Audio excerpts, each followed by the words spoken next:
अस्मद्गुरुभ्यो नमः। श्रीरङ्गसिंहगिरिदेशिकपादसेवा प्राप्ता किल द्रविडवेदरहस्यजातं श्रीगौतमान्वयशमाश्रितभागधेयं गोपालदेशिकमहं शरणं प्रपद्ये। श्रीमद्गौतमवंशनायकमणेर्गोपालसूरेसुतं तत्पादाम्बुजलब्धयुग्मनिगमान्तार्थं सुशीलं सदा सद्विद्या विनयादि सद्गुणनिधिं स्वाचार्यनिष्ठान्वितं वन्दे वैष्णवभूषणं तमनघं श्रीरङ्गरामानुजं कौशिकान्वयसञ्जातं वेङ्कटार्यतनूभवं वेदान्ताचार्यसच्शिष्यं उडैवर्लुगुरुं भजे कन्दाडवंशसञ्जातं रङ्गाचार्यतनूभवं गोपालाचार्यसच्छात्रं गोपालगुरुमाश्रये। श्रीमान् वेङ्कटनाथार्यः कवितार्किककेसरी वेदान्ताचार्यवर्यो मे सन्निधत्तां सदा हृदि रामानुजदयापात्रं ज्ञानवैराग्यभूषणं श्रीमद्वेङ्कटनाथार्यं वन्दे వేదాంతదేశికం. భాగవతోత్తములందరికీ దాసోహాలు సమర్పిస్తూ వేదాంత దేశికుల వారు అనుగ్రహించినటువంటి దయాశతకాన్ని అధ్యయనం చేసేటటువంటి ప్రయత్నం చేస్తున్నాం. అందులో భాగంగా క్రిందటి రోజున 14వ శ్లోకాన్ని సేవించేటటువంటి వారమయ్యాం. కృపణజన కల్పలతికాం కృతాపరాధస్య నిష్క్రియామాద్యాం వృషగిరినాథదయే త్వాం విదంతి సంసార తారిణీం విబుధాః. దయాదేవి యొక్క వైభవాన్ని తెలియచేస్తున్నటువంటి దేశకుల వారు మనందరికీ సంసారులందరికీ కూడా ఈ దయాదేవి యొక్క కటాక్షాన్ని పొందిన తర్వాత ఉషారాణి గారు మ్యూట్లో పెట్టుకోవాల్సిందిగా ప్రార్థిస్తున్నానమ్మా. మనందరికీ సంసారంలో ఉన్నటువంటి వారందరికీ కూడా దయాదేవి యొక్క కటాక్షాన్ని పొందితే వారి పరమాత్మ యొక్క కృప ఎలా మనకి ఆలంబనగా ఉంది అనే విషయాన్ని చెప్పారు. కృపణ జన కల్పలతికాం, కృపణులు సుఖాన్నే కోరుకునేటటువంటి సంసారులందరికీ కూడా కల్పలతికగా దయాదేవి కటాక్షిస్తుంది. మనం కోరేటటువంటి కోరికలన్నిటినీ కూడా పెరుమాళ్ల చేత అనుగ్రహింపచేసేటటువంటి ఒక కల్పవృక్షాన్ని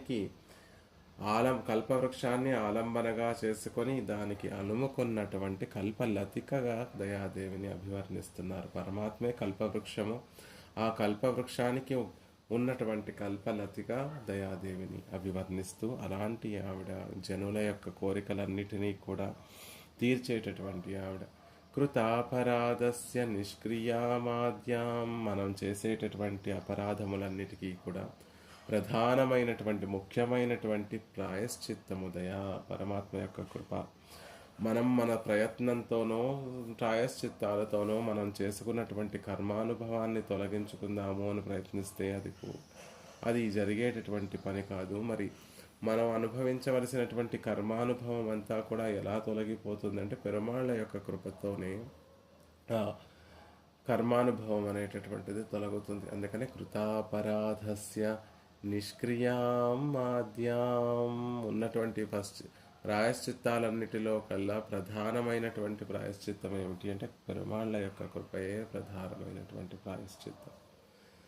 సంసార తారిణీం, సంసారంలో ఉన్నటువంటి వారందరినీ ఆ సంసారం అనేటటువంటి సముద్రం నుండి దాటింపచేసేటటువంటిది పరమాత్మ యొక్క కృప అని చెప్తూ అలాంటి వృషగిరినాథదయే త్వాం, తల్లి ఓ దయాదేవి, నిన్ను విబుధాః విదంతి, శాస్త్రాన్ని అధ్యయనం చేసినటువంటి శాస్త్ర విధులందరూ కూడా ఈ విధంగా నిన్ను భావన చేస్తున్నారు, ఈ విధంగా నిన్ను తెలుసుకుంటున్నారు అనే విషయాన్ని అందంగా తెలియచేసి దయాదేవి యొక్క కటాక్షం వైభవం మన తరపు నుండి సంసారాలైనటువంటి మన తరపు నుండి మనకి దయాదేవి యొక్క వైభవాన్ని తెలియచేశారు. ఇప్పుడు పెరుమాళ్ళకి కూడా దయాదేవి యొక్క వైభవాన్ని తెచ్చిపెడుతోందండి. ఆ వైభవం ఏమిటి అంటే తర్వాత శ్లోకంలో పెరుమాళ్ళ వైపు నుండి దయాదేవి యొక్క ప్రాశస్త్యాన్ని అనుగ్రహిస్తున్నారు. శ్లోకాన్ని అధ్యయనం చేసి దాని అర్థాన్ని యథావకాశంగా సేవించేటటువంటి ప్రయత్నం చేద్దాం. వృషగిరి గృహమేధిగుణాః బోధ బల ఐశ్వర్య వీర్య శక్తిముఖాః దోషా భవేయుః ఏతే యది నామదయే త్వయా వినా భూతాః. వృషగిరి గృహమేధిగుణాః బోధ బల ఐశ్వర్య వీర్య శక్తిముఖాః దోషా భవేయుః ఏతే యది నామదయే త్వయా వినా భూతాః. దయాదేవి యొక్క వైభవాన్ని పెరుమాళ్ళ వైపు నుండి, పెరుమాళ్ళకి ఎలా ఒక వైభవాన్ని తెచ్చిపెడుతోంది దయాదేవి అంటే అందంగా తెలియచేస్తున్నారు. హే దయే, ఓ దయాదేవి, బోధ బల ఐశ్వర్య వీర్య శక్తి ముఖాః, పెరుమాళ్లలో విరాజిల్లేటటువంటి బోధ జ్ఞానము, బల బలము, ఐశ్వర్య ఐశ్వర్యం అనేటటువంటి గుణము, వీర్య వీర్యం అనేటటువంటి గుణము, శక్తి శక్తి అనేటటువంటి గుణము, ముఖాః మొదలైనటువంటి కళ్యాణ గుణములన్నీ కూడా, ఏతే ఈ గుణములన్నీ కూడా వృషగిరి గృహమేది గుణాః, వృషాద్రి అందు వేంచేసి ఉన్నటువంటి శ్రీనివాసులలో ఉన్నటువంటి గుణములన్నీ కూడా త్వయా వినా భూతాః యది నామా, నీ సంబంధం లేనట్లయితే, నువ్వు గనక పరమాత్మనిచ్చే ఈ గుణములతో కలిసి ఉండనట్లయితే దోషా భవేయుః, దోషములుగా అయ్యే అవకాశం ఉంది. పెరుమాళ్లలో ఉన్నటువంటి గుణములే దయాదేవి గనక గుణములతోటి వేయించేయకపోతే ఆ గుణములన్నీ కూడా దోషములుగా మారేటటువంటి అవకాశం, దోషములుగా అయ్యేటటువంటి ఒక అవకాశం ఉంది అని దయాదేవి యొక్క వైభవాన్ని తెలియచేస్తున్నారు. పెరుమాళ్ల హృదయంలో దయ ఉంది కాబట్టి, పెరుమాళ్ల యొక్క హృదయంలో నిత్యము కృప ఉంది కాబట్టి ఆయనలో ఉన్నటువంటి, ఆయనను చేరినటువంటి ఆ గుణములన్నీ కూడా కళ్యాణ గుణములుగా విరాజిల్లుతున్నాయి. లేకపోతే అవి దోషాలుగా అయ్యే అవకాశం లేకపోలేదు సుమా అని అందంగా తెలియచేస్తున్నారు. ఓ దయాదేవి, వృషగిరి పైన వేయించేసి ఉన్నటువంటి గృహస్థుడు శ్రీనివాసుడు, ఆయన యొక్క గుణములు అనేక గుణములు కలిగినటువంటి వాడు. అందులో ప్రధానమైనటువంటి గుణములు జ్ఞానము, బలము, ఐశ్వర్యము, వీర్యము, శక్తి మొదలైనటువంటి అనంతమైనటువంటి కళ్యాణ గుణములు కలిగినటువంటి వాడు. నీ సాంగత్యమే లేకపోతే ఆ గుణములన్నీ కూడా దోషాలుగా పరిణమించేటటువంటి ఒక వీలుంది అని దయాదేవి యొక్క వైభవాన్ని పెరుమాళ వైపు నుండి చెప్తున్నారు. ఇప్పటి వరకు ఏం తెలియచేశారు అంటే, దయాదేవి జీవుల యొక్క పాపాలన్నిటినీ కూడా ముంచేస్తుందండి. ఒక ఆలంబన కూడా వాటికి దొరకనంత విధంగా అవన్నీ కూడా మునిగిపోతాయి. అప్రతిఘమజ్జనానాం హస్తాలంబో మదాగసామృగ్య, నా పాపాలకి ఒక హస్తాలంబం, ఒక ఆలంబం, మృగ్య దొరకకుండా ఉండేటటువంటి విధంగా నా పాపములన్నీ కూడా నీలో మునిగిపోతున్నాయి, కృపలో మునిగిపోతున్నాయి అని అనుగ్రహించు.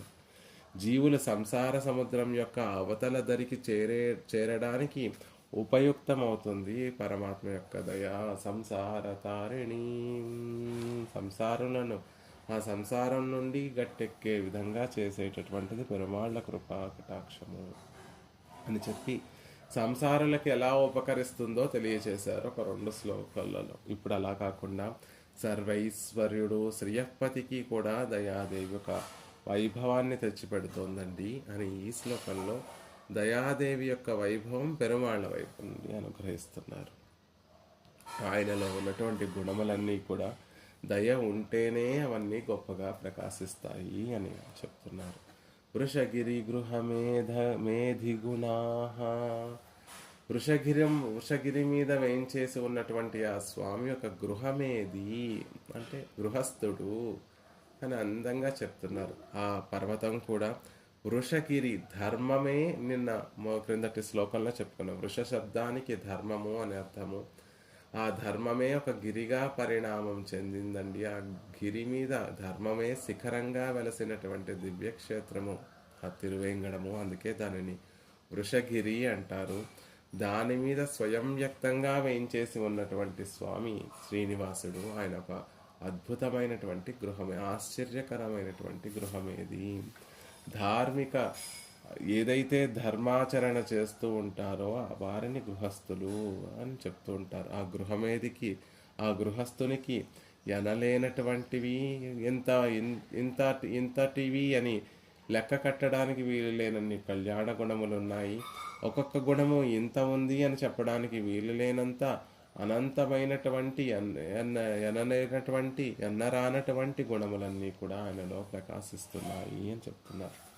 గృహమేధి అంటే పత్ని కలిగినటువంటి వాడు. గృహిణి గృహముచ్యతే గృహేషు మేధా యస్య సహా గృహమేధి. గృహిణి కలిగినటువంటి వాడు అంటే లక్ష్మీ నివాసుడు, శ్రీనివాసుడు అని తెలియజేస్తున్నారు. గృహమేధి అంటే గృహస్థుడు అని అర్థం.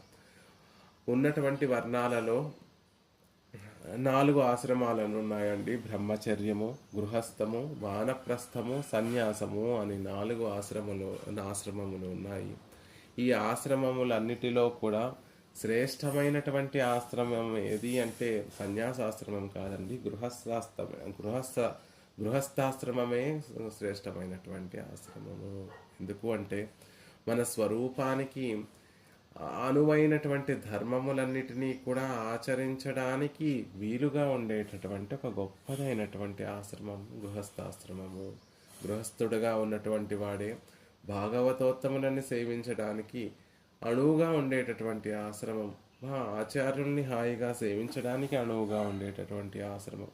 పరమాత్మ యొక్క భక్తులందరినీ కూడా సేవించడానికి ఉండేటటువంటి అనువుగా ఉండేటటువంటి ఆశ్రమం. గృహస్థుడు అనేటటువంటి వాడు బ్రహ్మచర్యాన్ని పాటించేటటువంటి వారిని వారికి అతిథి అభ్యాగతములన్నిటినీ కూడా సమకూరుస్తూ ఉండాలి.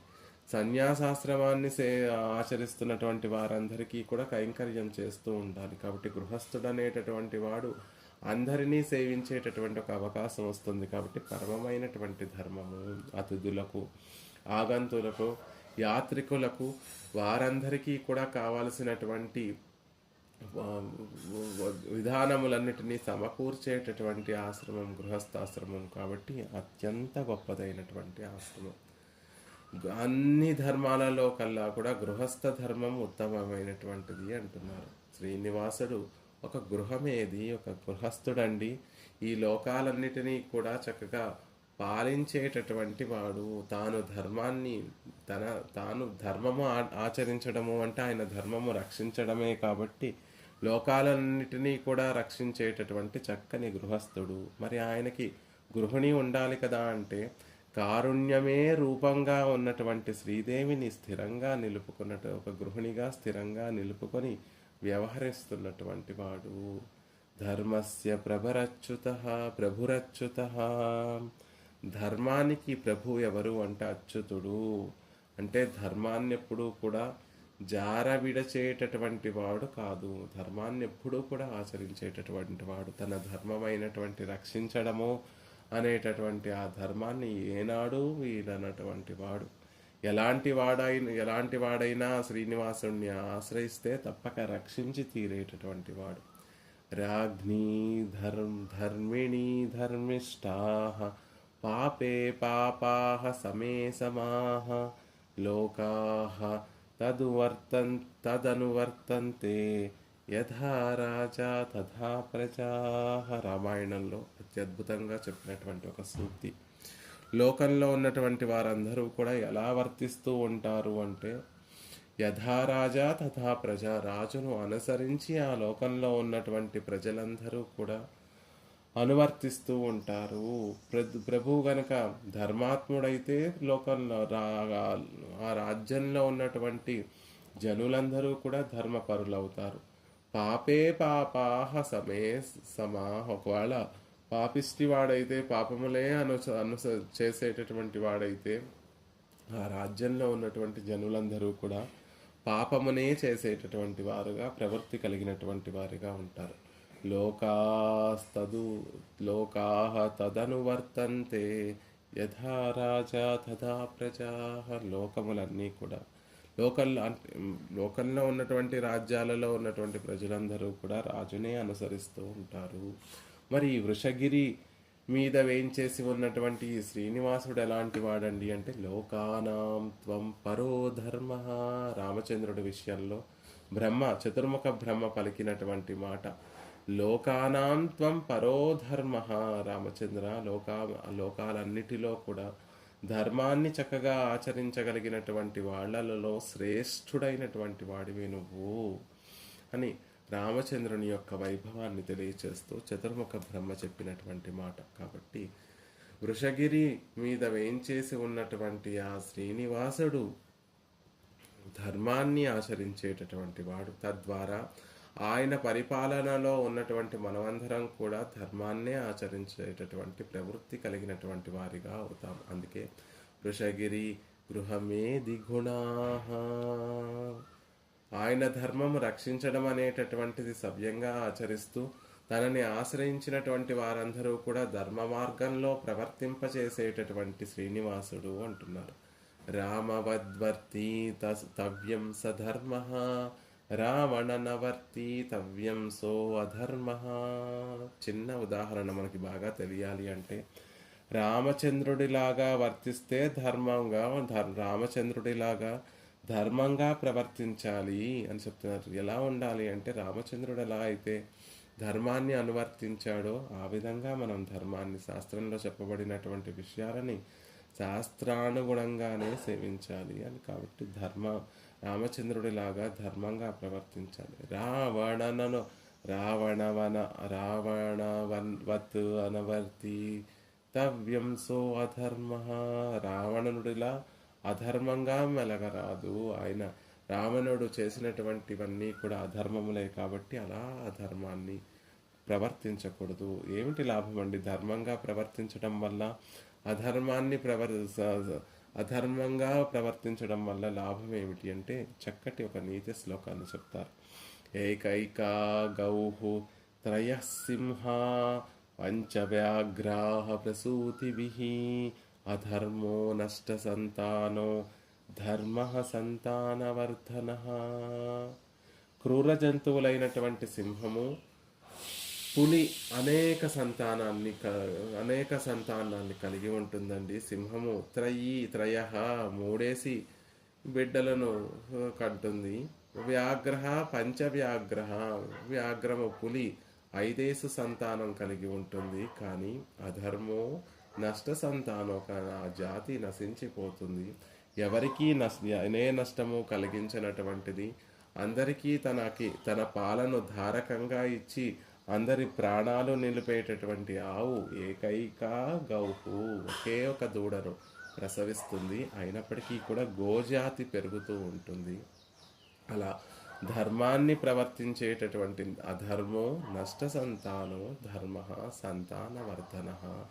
ధర్మపరుల యొక్క సంతతి వృద్ధి చెందుతూ ఉంటుంది, అధర్మపరుల యొక్క సంతతి నష్టాన్ని పొందుతూ ఉంటుంది అని అందంగా స్మృతులలో చెప్తూ ఉంటారు. వృషగిరి అలా ధర్మాన్ని పాటించేటటువంటి వాడు శ్రీనివాసుడు. శ్రీనివాసుని యొక్క గుణములు అంటున్నారు.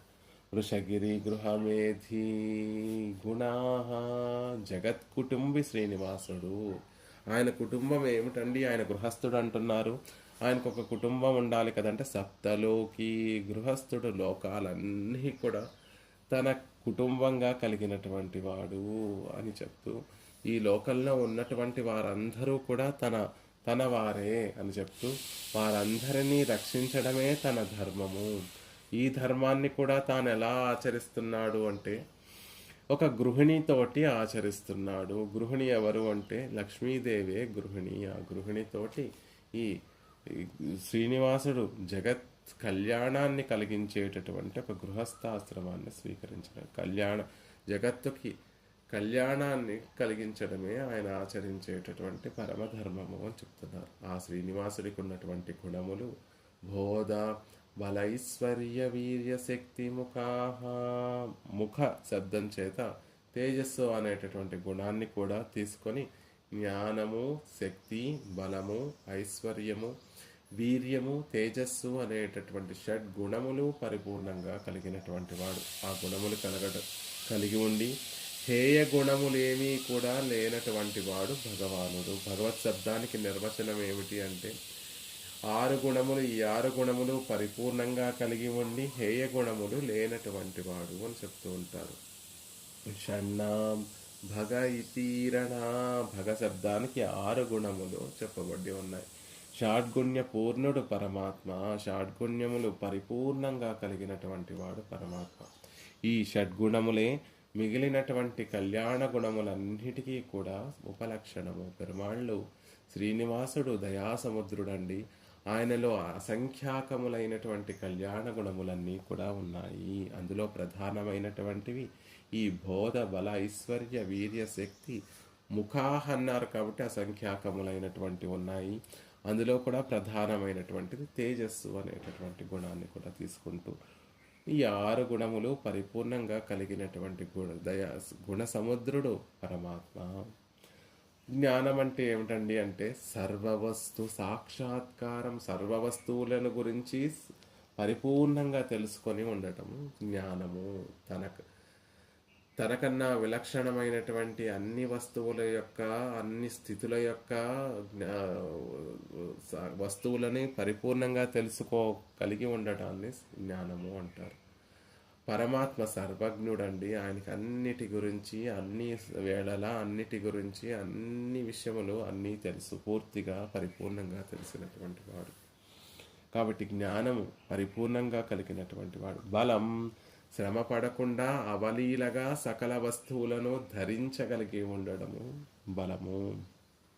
ఈ సృష్టిలోని చరాచరములన్నీ కూడా నిలబడి ఉన్నాయి అంటే వాటిలో అన్నిటిలో పరమాత్మ ఏం చేసి ఉంటున్నాడు, వాటిని అన్నిటినీ తనకు శరీరంగా కలిగి ఉంటున్నాడు.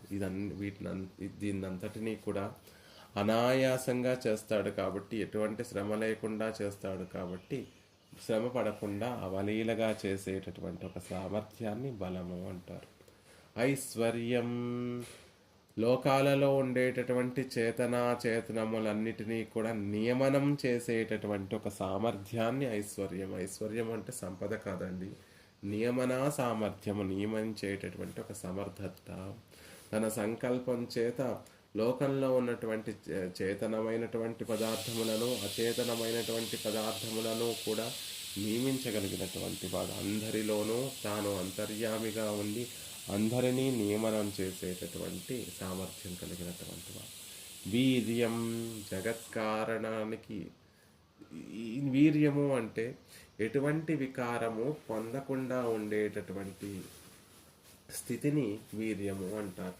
ఏదైనా లోకంలో ఒక పనిని చేస్తే, ఒక పని చేసినప్పుడు తద్వారా ఏదో ఒక వికారం అనేటటువంటిది ఉంటుంది.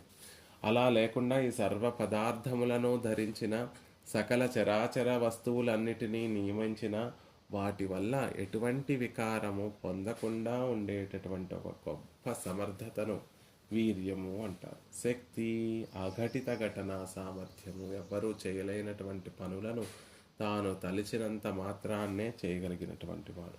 తేజస్సు, తేజస్సు అంటే గొప్ప వెలుగు అనుకుంటాం, కాదు, పరాభిభవన సామర్థ్యం. ఇతరులు తనని కన్నెత్తి చూడలేనంత గంభీరంగా టీవీ కలిగి ఉండటం, సామర్థ్యం కలిగి, అంటే ఎవ్వరి చేత జయింపరానటువంటి గొప్ప సామర్థ్యం కలిగి ఉండటం. ఎవ్వరూ కూడా ఆయనతో సమానులు కానీ, ఆయనను మించిన వారు కానీ ఉండలేనటువంటి ఒక సామర్థ్యాన్ని తేజస్సు అంటారు. ఈ 6 గుణములు కూడా పరిపూర్ణంగా కలిగి ఉండటము భగవత్ శబ్దానికి నిర్వచనం అండి. ఈ గుణములు ఎప్పుడూ కూడా పెరుమాళలో ఆయన పరమపదంలో ఉన్న, క్షీరాబ్దిలో ఉన్న ఈ విభవ రూపిగా ఈ లోకంలోకి అవతారాలు స్వీకరించి వచ్చిన అర్చా తిరుమేనిలో పెరుమాళ్ళు వేయించేసి ఉన్న ఈ గుణములన్నీ కూడా పరిపూర్ణంగా ఉంటాయండి. భూదేవి తాను అనుభవిస్తున్నటువంటి దుఃఖములన్నిటినీ కూడా తొలగించమని పరమాత్మను ప్రార్థిస్తే, ఆ భూమి మీద ఉన్నటువంటి రాక్షసులందరినీ కూడా సంహరిస్తాను, మళ్ళీ ధర్మ సంస్థాపన చేస్తాను అని పరమాత్మ కటాక్షించి స్వీకరించినటువంటి అవతారమే కృష్ణావతారం అండి. ఈ కృష్ణావతారాన్ని పెరుమాళ్ళ యొక్క పరిపూర్ణ అవతారము, పూర్ణావతారము అంటూ ఉంటారు. ఈ కృష్ణావతారంలో ఆయన చేష్టితములన్నిటిలో కూడా ఈ గుణములన్నిటినీ కూడా కనపరిచాడు స్వామి. ఆయన అర్జునుడికి గీతోపదేశం చేస్తూ అర్జునుడితోటి ఒక మాట చెప్తాడు, నత్వేవాహం జాతునాసం. అర్జున, రెండు విధాలుగా చెప్తారు. నేను ఎప్పుడూ కూడా ఉన్నటువంటి వాడిని, నువ్వు ఎప్పుడూ ఉన్నటువంటి వాడివి. ఇక్కడ కనిపిస్తున్నటువంటి రాజులు అందరూ కూడా, వారందరికీ కూడా నాశనం లేదు, వారందరూ కూడా ఎప్పుడూ ఉన్నటువంటి వారే. అంటే ఈ జీవాత్మలన్నీ కూడా శాశ్వతంగా ఉండేటటువంటివి. ఆ విషయము నాకు తెలుసు, నీకు తెలియడం లేదు, అందుకే నేను నీకు చెప్తున్నాను అని పరమాత్మ గీతలో ఉపదేశం చేస్తాడు. అది కాకుండా ఇంకొక అర్జునుడు ఒక సందేహం అడుగుతాడు, కృష్ణ, నువ్వు ఈ భగవద్గీతను నాకేదైతే ఉపదేశం చేస్తున్నావో అది ఇదివరకు మనువుకి ఉపదేశం చేశానని చెప్తున్నావు, ఆదిత్యుడికి, సూర్యునికి, సూర్య భగవానుడికి ఉపదేశం చేశానంటున్నావు, కానీ నువ్వు ఇప్పుడే ఉన్నావు కదా, ఈ కాలంలోనే ఉన్నావు కదా, మరి ఆ కాలంలో కూడా నువ్వు ఉన్నావా అంటే దానికి సమాధానంగా, ఓ అర్జున, నీకు అనేక జన్మలు ఉన్నాయ్యా, నేను అనేక అవతారాలు స్వీకరిస్తూనే ఉంటాను, కానీ నీకు ఆ స్మృతి ఉండదు, నువ్వు అనేక జన్మలు స్వీకరించావు అనేటటువంటి జ్ఞానం ఉండదు. నాకు ఆ జ్ఞానం అంతా నువ్వెన్ని జన్మలు స్వీకరించావో నాకు తెలుసు, నేనెన్ని అవతారాలు స్వీకరించానో నాకు తెలుసు, ఈ లోకంలో ఉన్నటువంటి వారందరూ కూడా ఎన్ని జన్మలు స్వీకరించారో, వారి కర్మానుభవం ఏమిటి, అవన్నీ కూడా నాకు స్పష్టంగా తెలుసు అని తన సర్వజ్ఞత్వాన్ని అక్కడ కృష్ణ పరమాత్మ తెలియచేస్తాడు అర్జునుడికి. అది జ్ఞానము. కృష్ణ అవతారంలో ఆయన ప్రకటింప చేసినటువంటి గుణం. గోవర్ధన గిరిని అవలీలగా ఎత్తి తన బలాన్ని చూపించాడు పరమాత్మ. బలం అనేటటువంటి తన సమర్థతను గోవర్ధన గిరిని అవలీలగా ధరించడం వల్ల చూపించాడు. ఎంతోమంది యాదవ జనాన్నంతటినీ కూడా, సముదాయాన్నంతటినీ కూడా తాను తన ఆజ్ఞలో తన అదుపులో ఉంచుకొని వారందరినీ నియమనం చేయడం వల్ల తన ఐశ్వర్యం ప్రకటితమైంది. అందరినీ కూడా శాసించగలిగినటువంటి వాడయ్యాడు. ఆయర్ కులంలో పుట్టినప్పటికీ, గోపరక్షకులుగా పుట్టినప్పటికీ, గోపాలుడిగా పుట్టినప్పటికీ కూడా ఎటువంటి నిర్వికారము లేనటువంటి వాడు. కాబట్టి వీర్యం అనేటటువంటి ఒక గుణం తెలియచేయబడుతుంది. తన గురువైనటువంటి సాందీపని మహర్షి యొక్క పుత్రుణ్ణి మళ్ళీ ఈ లోకంలోకి తీసుకురావడము, విప్రుని యొక్క కుమారుడిని అర్జునుడు చేసినటువంటి ప్రతిజ్ఞ భంగం కలగకుండా విప్రుని యొక్క కుమారుల్ని అందరినీ కూడా ఈ లోకంలోకి తీసుకురావడం, పరమపదం నుండి ఈ లోకంలోకి వైకుంఠం నుండి ఈ లోకంలోకి తీసుకురావడము, ఉత్తరాగర్భాన్ని రక్షించడము అనేటటువంటి అనే ఘట్టాలలో ఆయన అఘటిత ఘటనా సామర్థ్యం అంతా కనిపిస్తూ ఉంటుంది. కాబట్టి శక్తి అనేటటువంటి గుణాన్ని లోకానికి కనపరిచాడు. రాజాది రాజులను, ఇంద్రాది దేవతలందరినీ కూడా తన ఎదుట నిలవలేక ఓడిపోయేటట్టుగా తన ప్రతాపాన్ని చూపించి, తన తేజస్సునంతటిని, తన వీర్య గుణాన్నంతటిని చూపించడం వల్ల తన తేజస్సు బ్రహ్మ అక్కడ ఉన్నటువంటి వాడు పరాత్పరుడే అని అందరూ చెప్తున్నప్పటికీ కూడా బ్రహ్మ నిజంగా పరాత్పరుడేనా, కృష్ణుడిగా ఉన్నాడా, అందరూ కూడా అతన్ని పరాత్పరుడు అంటున్నారు, నిజంగా పరాత్పరుడా కృష్ణుడా అని పరీక్షించడానికి వత్సాపహారం అనేటటువంటి ఒక ఘటనాన్ని, ఒక లీలను చేస్తే అందులో బ్రహ్మ యొక్క గర్వాన్నంతటిని భంగం చేసినటువంటి వాడు. ఇంద్రుడు తానే గొప్పవాడు అని, కృష్ణుడు పరాత్పరుడు అనేటటువంటి విషయాన్ని మర్చిపోయి నేనే గొప్పవాడిని అని గర్వించినటువంటి ఇంద్రుణ్ణి తన గుణం చేత ఓడించిన. అందుకే అక్కడ ఆండాళ్ళ తల్లి గుణం చేత ఆ ఇంద్రుణ్ణి ఓడించినటువంటి వాడు. కాబట్టి ఎవ్వరూ కూడా ఆయనని ఎక్కడ ఉన్నా ఆయన యొక్క తేజస్సును ధిక్కరించగలిగినటువంటి వారు, ఆయన ఎదుట నిలవలేనటువంటి వారు. కాబట్టి గొప్ప తేజస్సు కలిగినటువంటి వారు. అలా ఆయన ఎక్కడ ఉన్న అవతారాలలో కృష్ణుడిగా అవతరించిన, పరమపదంలో ఉన్న, క్షీరాబ్దినాథుడిగా వేంచేసి ఉన్న, అంతర్యామిగా ఉన్న ఈ గుణములన్నీ కూడా చక్కగా పరిపూర్ణంగా ప్రకాశిస్తూ ఉంటాయండి అని చెప్తున్నారు. ఇప్పుడు శ్రీనివాసుడిగా, తిరువేంగడం మీద శ్రీనివాసుడిగా వేయించేసి ఉన్నటువంటి స్వామిలో కూడా ఈ గుణములన్నీ కూడా గొప్పగా ప్రకాశిస్తూ ఉంటాయి. కానీ దయాదేవి గనక లేకపోతే ఏదే గుణాహ, ఈ గుణములన్నీ కూడా దోషా భవేయు. తల్లి, నీ సాన్నిధ్యమే, నీ సాంగత్యమే లేకపోతే, ఆ హృదయంలో శ్రీనివాసుని యొక్క హృదయంలో నువ్వు గనక లేకపోతే ఈ గుణములన్నీ కూడా దోషములైపోతాయేమో తల్లి అని చమత్కారంగా చెప్తున్నారు. ఆ శ్రీనివాసుని హృదయమందు దయే గనక లేకపోతే స్వామి యొక్క జ్ఞానము, బలము, ఐశ్వర్యము, వీర్యము ఇత్యాది గుణములన్నీ కూడా గుణములుగా ప్రకాశించవు, దోషాలుగా లెక్కింపబడతాయి. దోష భవేయు. దోష శబ్దానికి దోష అంటే రాత్రి అని అర్థం. దయాదేవి గనక పరమాత్మ హృదయంలో పరమాత్మ హృదయం దయతో నిండి ఉండకపోతే ఈ గుణములన్నీ కూడా రాత్రిపూట ఎలా అయితే ఒక వికాసం ఉండదో, ఒక తేజస్సు ఉండదో, ఎలా అయితే ప్రకాశం ఉండదో, ఈ గుణములు కూడా ప్రకాశించవు. ఉండకుండా పోవు అని చెప్పడం లేదు, గుణములు ప్రకాశించవు. దయ లేకుండా గొప్పవాడయి ఉంటే ఆ గొప్పవాడి దగ్గరికి వెళితే ప్రయోజనం కలుగుతుందా? లోకంలో పరమాత్మ జ్ఞానం కలిగినటువంటి వాడు, బలం కలిగినటువంటి వాడు, ఐశ్వర్యం కలిగినటువంటి వాడు, వీర్యం కలిగినటువంటి వాడు, శక్తి తేజస్సులు కలిగినటువంటి వాడు అని చెప్పినప్పటికీ కూడా దయ లేదండి ఆయన దగ్గర అంటే, వెళ్ళినటువంటి వారు వెళ్ళకూడదు, ఆ దయ లేదని చెప్తున్నారు, ఆయన దగ్గరికి వెళ్ళడానికే సుముఖంగా ఉండరు ఎవరు.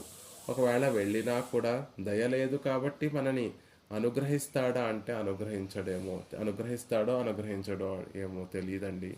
కాబట్టి ఆయనలో ఈ గుణములు ఉన్నా కూడా వాటికి ప్రయోజనం కలగకపోతే, ప్రయోజనం ఎప్పుడు ఏర్పడుతుంది అంటే దయ ఉన్నప్పుడే ఆ గుణములకి ప్రయోజనం. కాబట్టి ఆ గుణములు ఎవరో ఒకరికి ఉపయోగపడేటట్టుగా ఉంటాయి. కాబట్టి ఆ గుణములన్నీ కూడా ఎప్పుడు ప్రకాశిస్తాయి అంటే దయ ఉన్నప్పుడే. లేకపోతే రాత్రిపూట ఎలా అయితే ప్రకాశం ఉండదో అలా ఈ గుణములన్నిటికీ కూడా ఒక ప్రకాశం ఉండకుండా ఉండేదేమో అంటున్నారు. దోషా భవేయు ఏతే యది నామత్వయా వినా భూతాః. ప్రధానమైనటువంటి దయా సాంగత్యం లేనప్పుడు పెరుమాళ్లలో ఉన్నటువంటి గుణములకి ఏం ప్రయోజనం ఉంటుంది? గుణములు ఉన్నా కూడా వాటికి ప్రయోజనం ఉండదండి. గుణాలన్నీ కూడా ప్రకాశించవు అని చెప్తున్నారు. గుణములు అంటే ఏమిటి అంటే శ్రేయస్సును కలిగించేవి, ఒక మేలుని కలిగించేవి, తనను ఆశ్రయించినటువంటి వారందరికీ కూడా ఒక శ్రేయస్సును, ఒక క్షేమాన్ని కలిగించేవి, ఇష్టప్రాప్తిని, అనిష్ట నివారణను కలిగించేవి గుణములండి. ఆ గుణములన్నీ కూడా మేలును కలిగించేటటువంటివి గుణములు. దోషములు అంటే కీడును కలిగించేటటువంటివి దోషములు. పెరుమాళ్ళు సకల కళ్యాణ గుణాకరుడు కాబట్టి ఆయన దయా సహకారం చేతనే ఆ గుణాలన్నిటికీ కూడా గుణత్వం అనేటటువంటిది లభిస్తుంది. గుణత్వము అంటే శ్రేయస్సును కలిగించేటటువంటి ఒక చక్కటి గుణము, మేలును కలిగించేటటువంటి ఒక స్వభావం ఆ గుణాలన్నిటికీ కూడా ఎప్పుడు కలుగుతోంది అంటే దయాగుణం దయాదేవి ఆయన హృదయంలో నిత్యము వేయించేసి ఉండడం చేతనే. ఆ దయే విడిపోతే ఈ గుణాలే దోషాలుగా మారేటటువంటి ఒక అవకాశం లేకపోలేదు సుమా. మనం చేసినటువంటి అది ఆయనలో ఉన్నటువంటి దోషం కాదు, మనలో ఉన్నటువంటి దోషాలన్నిటినీ చూస్తే చల్లగా ఉన్నటువంటి పరమాత్మ హృదయం కూడా భగ్గుమని మండగలదు. ఆయన హృదయంలో అగ్ని పర్వతాలు రాజిల్లేటట్టుగా చేసేటటువంటి ప్రభావం మన పాపాలకు ఉంది. అలా హితాన్ని ఎప్పుడు కలిగించేటటువంటి ఆ పరమాత్మ కూడా ఇన్ని దోషాలు చేసినటువంటి మనం ఆయన ముందుకు పెడితే కించిత్ కోపాన్ని తెచ్చుకునేటటువంటి ప్రమాదం ఉంది. క్షపామి అని మనందరినీ క్షమించకుండా నరకాలలో ఇంకా నెట్టివేసేటటువంటి ప్రమాదము లేకపోలేదు. అలా కాకుండా ఆయన దయాదేవి ఆయన హృదయంలో ఉండి మన తప్పులన్నిటినీ కూడా క్షమింపచేసి తద్వారా ఆయనలో ఉన్నటువంటి గుణములన్నీ కూడా మనకి ఉపయుక్తమయ్యేటట్టుగా చేసి మళ్ళీ ఆ గుణములన్నీ కూడా ప్రకాశించేటట్టుగా చేస్తోంది. కాబట్టి పరమాత్మని గుణములకి ఒక ప్రకాశం దయాదేవి వల్ల కలుగుతోంది. పరమాత్మ నిర్గుణుడు అంటూ ఉంటారు లోకంలో. నిర్గుణుడు అంటే అందరూ కూడా గుణములు లేనటువంటి వాడు అని నిర్వచిస్తూ ఉంటే భగవద్ రామానుజుల వారు అలా నిర్వాహం అనుగ్రహించకుండా హేయ గుణములు లేనటువంటి వాడు అని సిద్ధాంతాన్ని స్థాపించారు. అంటే నిర్గుణుడు అంటే గుణములు లేనటువంటి వాడు అని అర్థం కాదండి, హేయ గుణములు ఏమీ కూడా లేనటువంటి వాడు. ఇప్పుడు అలా చూస్తే దయాగుణమే హృదయంలో, పరమాత్మ హృదయంలో గనక లేకపోతే ఈ గుణములన్నీ కూడా మరి ప్రకాశించవండి. గుణములు లేనటువంటి ఆ పరమాత్మ గుణములు స్వతసిద్ధంగా ప్రకాశించేటటువంటి ఆ గుణములు ప్రకాశించకపోతే దోషంగానే భావించవలసి వస్తుందేమో అని ఒక అనుమానాన్ని తెలియచేస్తున్నారు. పరమాత్మ ధర్మ సంస్థాపన చేస్తూ ఉంటాడు. ఆ ధర్మ సంస్థాపనకు ఈ 6 గుణములు ప్రధాన సాధనములుగా ఉంటాయి. మరి ఆ గుణములన్నీ కూడా విరాజిల్లకపోతే, ఆ గుణములన్నీ ప్రకాశించకపోతే పరమాత్మ చేసేటటువంటి ధర్మ సంస్థాపన కూడా సక్రమంగా జరుగుతుందో జరగదో, ఆ ధర్మ సంస్థాపనకు ఈ గుణములు ఉపకరిస్తాయో ఉపకరించవో. కాబట్టి ఇవన్నీ కలగడానికి కారణం ఏమిటి అంటే దయాదేవి యొక్క సాన్నిధ్యము. ఓ దయాదేవి, నువ్వు గనక పరమాత్మ హృదయంలో లేకపోతే ఆయన పరిపూర్ణ కళ్యాణ గుణాకరుడైనప్పటికీ కూడా గుణములు ప్రకాశించవు సుమా అని అందంగా తెలియచేస్తున్నారు. వృషగిరి గృహమేది గుణాః బోధ బలైశ్వర్య వీర్య శక్తి ముఖాః దోషా భవేయుః ఏతే యది నామదయే త్వయా వినా భూతాః అని. నువ్వు లేకపోతే యది త్వయా వినాభూతాః, నువ్వే కనుక పరమాత్మని వాటికి దగ్గరగా లేకపోతే అవన్నీ కూడా ప్రకాశించవు సుమా. అవాప్త సమస్త కాముడు, అవాప్త సమస్త కామ్యత్వానికి ఉపకరించేటటువంటి షడ్గుణములు కూడా ప్రకాశించేది దయాదేవి యొక్క సాన్నిధ్యం చేతనే. ఐశ్వర్యము, వీర్యాది అసంఖ్యాకములైనటువంటి కళ్యాణ గుణములు ఆ దయాదేవి లేకుంటే అవన్నీ కూడా ప్రకాశించవు. చూడండి, ఇంట్లో ఎంత ధనవంతుడైనప్పటికీ, ఎంత ఐశ్వర్యం కలిగినటువంటి వాడైనప్పటికీ కూడా గృహిణి గనక అనుకూలవతి అవ్వకుండా ఉంటే, అసలు గృహిణియే లేకపోతే ఆ గృహమేదికి ఆనందం ఉంటుందా? ఆయన ధనం కలిగినటువంటి వాడవ్వచ్చు, సంపదలు కలిగినటువంటి వాడవ్వచ్చు, కానీ ఒక గృహానికి చేరగానే ఆ జీవుడు అతను పడినటువంటి శ్రమ అంతా కూడా ఉపశమనం చేసేటట్టుగా చక్కటి సాంత్వన వచనాలు పలికేటటువంటి ఒక గృహిణి ఉంటే ఆ గృహస్థుడికి కలిగేటటువంటి ఆనందం చాలా గొప్పగా ఉంటుందండి. అలాంటి గృహిణి ఉన్నటువంటి వాడే ఆనందంగా ఉండగలుగుతాడు. అలా కాకుండా ఎన్ని సంపదలు ఉన్నా, ఎన్ని గుణములు ఉన్నా, ఎన్ని ఐశ్వర్యములు ఉన్నా, ఇంటికి చేరగానే నవ్వుతూ పలకరించినటువంటి ఆనందాన్ని కలిగింపచేయనటువంటి ఒక గృహిణి లేకపోతే అతనికి ఎలా అయితే ఉన్నటువంటి సంపదలన్నీ కూడా వ్యర్థమైపోతాయో, శ్రీనివాసుడు ఒక గృహస్థుడు, ఆయనలో అనేక కళ్యాణ గుణములు ఉన్నాయి, ప్రకాశిస్తున్నాయి. ఆ గుణములన్నిటినీ కూడా జీవుల్ని సంరక్షించడానికి పరమాత్మ ఆ గుణములతో జీవులందరినీ కూడా సంరక్షిస్తూ ఉంటాడు. మరి ఆయనలో ఉన్నటువంటి గుణములకు ఒక ప్రకాశం ఎప్పుడు కలుగుతుంది అంటే దయాదేవి ఆయన హృదయంలో ఉంటేనే ఈ గృహమేదికి సుఖం ఉంటుంది. లేకపోతే ఆ గృహమేదికి, వృషగిరి గృహమేదుడికి ఒక వైలక్షణ్యం, ఆయనలో ఉన్నటువంటి గుణాలకు ఒక ప్రకాశం ఎప్పుడు కలుగుతుంది అంటే దయాదేవి ఉండడం చేతనే. లేకపోతే ఆ గుణములు ప్రకాశించవు సుమా అంటున్నారు. అపరాధాలు స్వీకరించక నిగ్రహించేటటువంటి భగవానుకి, పరమాత్మకి ఈ దయాగుణ సహచర్యం గనక లేకపోతే ఎన్ని ఈ జీవులందరికీ కూడా లాభం కలుగుతుందా? ఆయన తన ధర్మమైనటువంటి రక్షణను సరిగ్గా చేయగలుగుతాడా? చేయలేడు సుమా. జీవులందరూ పోని ఆ పరమాత్మ ఉపకారకుడు అని చెప్తారే, ఆ పరమాత్మ నుండి ఉపకారాన్ని పొందగలుగుతారా అంటే లేదు సుమా. ఎప్పుడైతే ఈ గుణములన్నీ ప్రకాశించవో ఆయన దగ్గరికి వెళితే నువ్వు చేసినటువంటి పాపములన్నిటికీ కూడా దండనగా నీకు నరకాన్ని అనుభవింపచేస్తాను అని మనల్ని నరకాల వైపు నెట్టేస్తాడే తప్ప పరమాత్మ అనుగ్రహించేటటువంటి విధంగా ఉండడు.